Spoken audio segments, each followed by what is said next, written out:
ప్రముఖ కవి రచయిత అందశ్రీ కన్నుమూశారు. ఇంట్లో ఒక్కసారిగా కుప్పకూలి పడిపోయారు.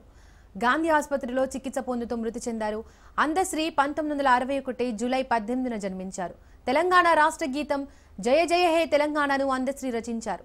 అందశ్రీ తెలంగాణ ఉద్యమంలో కీలక పాత్ర పోషించినందుకు గాను 2025 జూన్ 2న తెలంగాణ రాష్ట్ర ఆవిర్భావ దినోత్సవం సందర్భంగా సికింద్రాబాద్ పరేడ్ గ్రౌండ్ లో ముఖ్యమంత్రి రేవంత్ రెడ్డి చేతుల మీదుగా కోటి నగదు పురస్కారాన్ని అందుకున్నారు. మరింత సమాచారం మా ప్రతినిధి సైదులు అందిస్తారు. సైదులు, అందశ్రీ మరణంపై ఆయన సహచరులు, అభిమానులు ఎలా స్పందిస్తున్నారు? దీపిక ప్రముఖ కవి, సాహితీ లోకానికి తీరం లోటు అని చెప్పేసి కూడా అందశ్రీ మరణం పట్ల చాలా మంది దిగ్భ్రాంతి వ్యక్తం చేస్తున్నటువంటి పరిస్థితి కనిపిస్తుంది.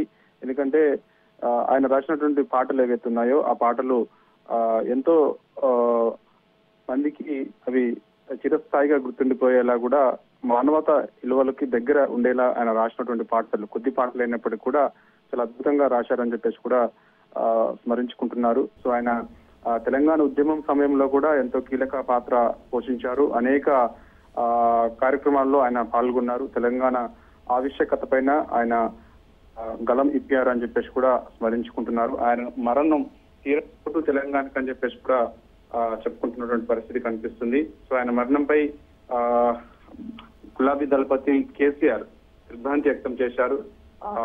ప్రముఖ కవి, జయ జయ హే తెలంగాణ ఉద్యమ గీత రచయిత డాక్టర్ అందశ్రీ మరణం పట్ల తెలంగాణ తొలి ముఖ్యమంత్రి బీఆర్ఎస్ అధినేత కేసీఆర్ దిగ్భ్రాంతి వ్యక్తం చేశారు. వారి మరణం పట్ల విచారణ తెలుపుతూ సంతాపం ప్రకటించారు. తెలంగాణ రాష్ట్ర సాధన కోసం సాగిన సాంస్కృతిక ఉద్యమంలో కవిగా తన పాటలతో, సాహిత్యంతో కీలక పాత్ర పోషించిన అందశ్రీ మరణం తెలంగాణకి తీరం లోటని కేసీఆర్ అన్నారు. ఉద్యమ కాలంలో అందశ్రీతో తనకున్న అనుబంధాన్ని కేసీఆర్ ఈ సందర్భంగా స్మరించుకున్నారు. అందశ్రీ మరణంతో శోకతప్త హృదయాలైన కుటుంబ సభ్యులకు కేసీఆర్ తన ప్రగాఢ సానుభూతిని తెలియజేశారు.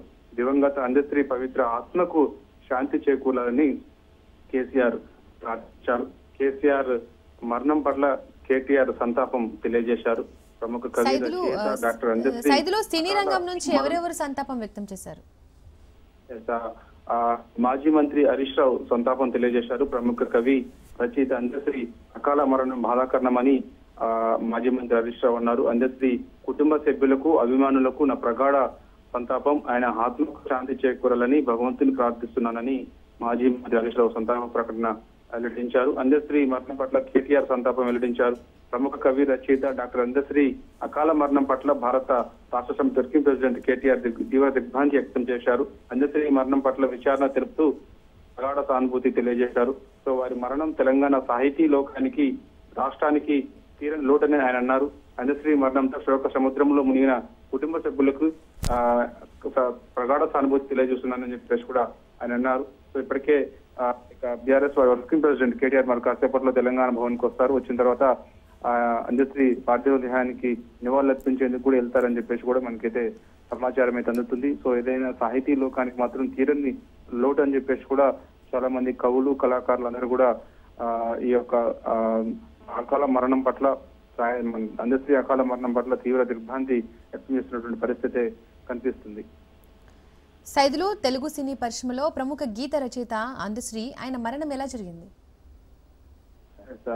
ఈ రోజు ఆయన ఉదయం లేచిన తర్వాత రెగ్యులర్ గా వాళ్ళ కుటుంబ సభ్యులు చెప్తున్న విషయం ఏంటంటే ఆయన ఉదయం 5 గంటలకి నిద్ర లేస్తారు. లేచిన తర్వాత ఆయన పక్కనే ఉన్నటువంటి ఉస్మానియా యూనివర్సిటీ ఆర్ట్స్ కాలేజ్ ముందు రెగ్యులర్ గా వాకింగ్ చేస్తారు. సో దానిలో భాగంగా ఈ రోజు 5 గంటలకి లేచారు. లేచి కొద్ది దూరం నడిచిన వెంటనే ఒక్కసారిగా కుప్పకూలిపోయారు. వెంటనే గమనించి ఉట్టిన గాంధీ హాస్పిటల్ కి, దగ్గరలో ఉన్నటువంటి గాంధీ హాస్పిటల్ కి తరలించాము. వెంటనే వైద్యులు చికిత్స చేశారు. చికిత్స పొందుతూనే 7:25 ఆయన మరణించినట్లు వైద్యులు కుటుంబ సభ్యులకు చెప్పినట్టుగా కూడా కుటుంబ సభ్యులు మీడియాతో చెప్తున్నారు. సో నిన్న కూడా చాలా యాక్టివ్ గా ఉన్నారని చెప్పేసి కూడా చెప్తున్నారు. నిన్న వివిధ కార్యక్రమాల్లో కూడా పాల్గొన్నారు అని చెప్పేసి కూడా అంటున్నారు. నిన్న కొందరు అయ్యప్ప స్వామి పూజలో పాల్గొనాలని అందశ్రీ దగ్గరికి వచ్చి అడిగినప్పుడు ఖచ్చితంగా నేను వస్తాను, అయ్యప్ప పూజలో పాల్గొంటానని చెప్పేసి అందశ్రీ చెప్పినట్లు కుటుంబ సభ్యులు చెప్తున్నారు. దానిలో భాగంగా రాత్రి కూడా ఒక పూజ కార్యక్రమాల్లో అందశ్రీ చాలా యాక్టివ్ గా పాల్గొన్నారు. ఆ విజువల్స్ కూడా ఇప్పుడు వైరల్ అవుతున్నాయి. సో ఆయన ఆ పూజ కార్యక్రమం అయిపోయిన తర్వాత ఇంటికి వచ్చిన తర్వాత ఆయన అన్నం తిన్న తర్వాత కొద్దిసేపు టీవీ చూసిన తర్వాత కుటుంబ సభ్యులతో సరదాగా గడిపిన తర్వాత ఆయన రాత్రి నిద్రకు ఉపక్రమించారు. తర్వాత ఉదయం రెగ్యులర్ గా ఆయన 5 గంటలకి లేస్తారు కాబట్టి సో 5 గంటలకి లేచి వాకింగ్ కి వెళ్ళే సమయంలో ఆయన ఒక్కసారిగా కొంచెం దూరం నడిచిన తర్వాత కుప్పకూలిపోయారు. సో ఇప్పుడు వైద్యులు హార్ట్ స్ట్రోక్ తోనే చనిపోయినట్టు కూడా వైద్యులు చెప్తున్నటువంటి సిచ్యువేషన్ కనిపిస్తుంది. హార్ట్ స్ట్రోక్ కారణంగానే అందశ్రీ మరణించినట్టు కూడా వైద్యులు అయితే చెప్తున్నారు. మరి కాసేపట్లో పార్థివ దేహాన్ని కూడా తన ఇంటికి తరలించే అవకాశం అయితే కనిపిస్తుంది. ఇప్పటికే ప్రత్యేక వాహనం సిద్ధం చేసి పెట్టారు. సో ఇక ప్రముఖులు కూడా అందశ్రీ పార్థివ దేహానికి నివాళులు అర్పించేందుకు వచ్చే అవకాశం అయితే కనిపిస్తుంది. సో కాసేపట్లో ముఖ్యమంత్రి రేవంత్ రెడ్డి కూడా పార్థివ దేహానికి నివాళులు అర్పించేందుకు వెళ్తారని చెప్పేసి కూడా మనకైతే సమాచారం అయితే అందుతుంది. ఎంతో యాక్టివ్ గా నిన్నటి వరకు ఉన్నటువంటి అందశ్రీ ఈ రోజు ఉదయం హార్ట్ స్ట్రోక్ కారణంగానే చనిపోయినట్టు వైద్యులు అయితే చెప్తున్నారు. కాబట్టి సో సాహితీ లోకానికి మాత్రం తీరని లోటు అని చెప్పేసి కూడా కవులు కళాకారులు ఆయన గురించి గతంలో ఆయనతో పాటు ఉన్నటువంటి బంధాన్ని గుర్తు చేసుకుని స్మరించుకుంటున్నారు. సో ఉద్యమ కాలంలో అందశ్రీతో ఉన్నటువంటి అనుబంధాన్ని గుర్తు చేసుకున్నారు. మాజీ ముఖ్యమంత్రి కేసీఆర్, మాజీ మంత్రి హరీష్ రావు, కేటీఆర్, బీఆర్ఎస్ పార్టీలో ఉన్నటువంటి నేతలందరూ, గురెడ్డి వెంకన్న, వందే మాతరు శ్రీనివాస్, వీళ్ళందరూ కూడా ఎవరైతే కవులు ఉన్నారో కళాకారులు ఉన్నారో వీళ్ళందరూ కూడా ఆయన రాసినటువంటి పాటలు ఆయన సాహితీ లోకానికి తీరని లోటు అని చెప్పేసి కూడా వాళ్ళందరూ కూడా చెప్తున్నటువంటి పరిస్థితి కనిపిస్తుంది. ఎందుకంటే ఆయన రాసినటువంటి పాట మాయమైపోతున్నాడమ్మా మనిషి అన్నవాడు అనే పాట ఎన్నో హృదయాల్లో అది చిరస్థాయిగా నిలిచిపోతుంది. ఎందుకంటే మానవతా విలువలు ఇవాళ రోజుకి దిగజారిపోతున్నాయి కాబట్టి ఆనాడే ఆయన అవి గుర్తించి అంత అద్భుతమైన పాటను రాశారని చెప్పేసి కూడా చెప్తున్నారు. సో ఇక జయ జయ హే జయ తెలంగాణ రాష్ట్ర గేయంగా ఆయన రచించారు. సో ఆ సందర్భంగా కూడా ఆయనకి ప్రభుత్వం కోటి నగదు పురస్కారం కూడా ఇవ్వడం జరిగింది. సో ఆయన అనేక సందర్భాల్లో చెప్తూ వస్తున్నారు. సో ఇవాళ మానవతా విలువలు రోజు రోజుకి క్షీణించిపోతున్నాయి. సో అందుకు ఖచ్చితంగా నా యొక్క పాట రూపంలో ప్రజలకి నేను ఎంతో అర్థమయ్యే రీతిలో రాస్తానని చెప్పేసి కూడా ఆయన అనేక సార్లు చెప్పుకొచ్చారు.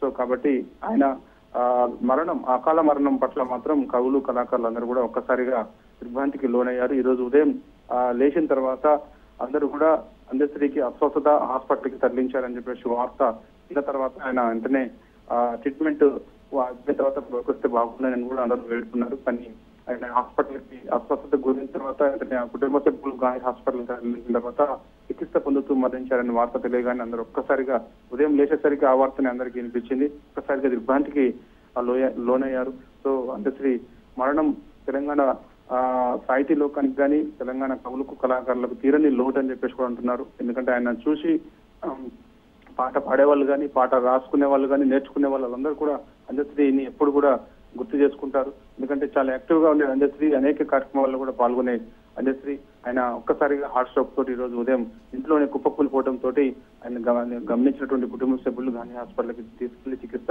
పొందుతున్న సమయంలో ఆయన మృతి చెందినట్టు కూడా వైద్యులైతే వెల్లడించారు. సో ఆయన మరణం పట్ల మాత్రం కవులు కళాకారులతో పాటుగా వివిధ పార్టీల నాయకులందరూ కూడా సంతాప ప్రకటనలు తెలియజేస్తున్నారు. సైదులో తెలంగాణ ఉద్యమంలో అందశ్రీ పాత్ర ఎలాంటిది? ప్రకృతి కవిగా ప్రజా కవిగా అందశ్రీ చేసిన సాహిత్య కృషి ఎలాంటిది? తెలంగాణ ఉద్యమ సమయంలో అప్పుడు ఆనాడు అందరినీ ఒక తాటిపైకి తీసుకొచ్చినందుకు ముఖ్యంగా ఒక జేఏసీ ఏర్పాటు చేసినప్పుడు అన్ని పార్టీల అందులో జేఏసీలో ఉన్నప్పుడు వాళ్ళందరినీ ఒక తాటిపైకి తీసుకొచ్చి అక్కడికి ప్రజలు జన సమీకరణ కావాలంటే ఏం చేయాలి అంటే కవులు కళాకారులు తమ పాటల రూపంలో పాడితేనే అక్కడ ఉన్నటువంటి జన సమీకరణ సాధ్యమవుతుంది. కాబట్టి అప్పుడు ఉద్యమం జరిగే సమయంలో కూడా ముందుగా ఒక స్టేజ్ ఏర్పాటు చేసి ఆ స్టేజ్ పైన ఎన్నో అద్భుతమైన పాటలు తెలంగాణ పాటలు పాడుతున్న సమయంలో వారందరూ కూడా అక్కడ జన సమీకరణ పెద్ద మొత్తంలో జరిగేది ఉండేది చూసేది.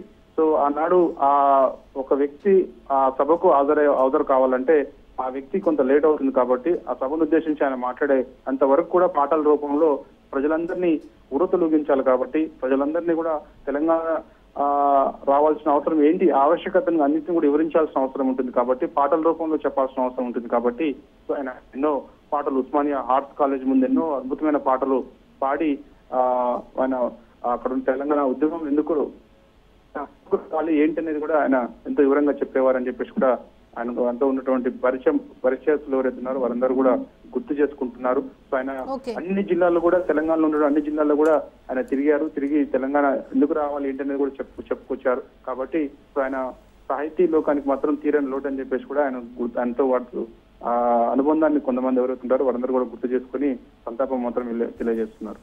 రైట్ సద్దులు, థ్యాంక్ యూ.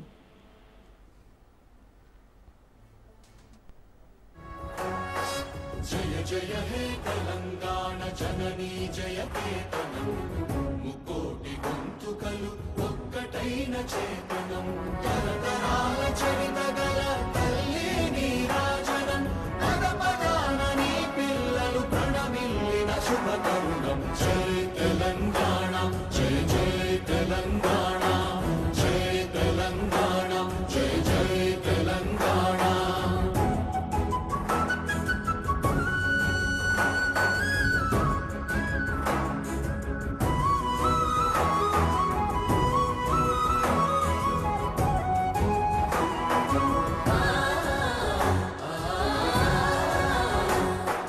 జానపద జన జీవన జావ